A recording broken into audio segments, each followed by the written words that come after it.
Motion sickness while using your iPhone in a moving vehicle? There's actually a setting that might help. And chances are you've never even noticed it. Let's get started.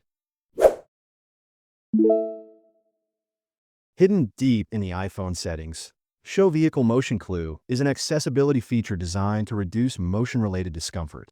By adding subtle motion indicators on the screen, it helps your brain align what you see with what your body feels, reducing that disconnect that often causes nausea.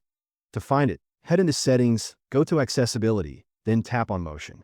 There, you'll see the option, Show Vehicle Motion Clue.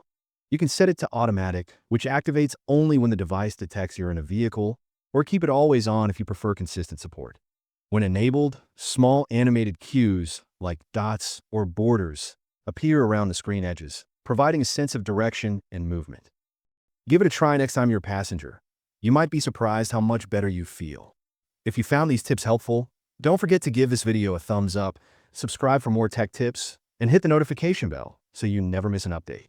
Thanks for watching, and I'll see you in the next one.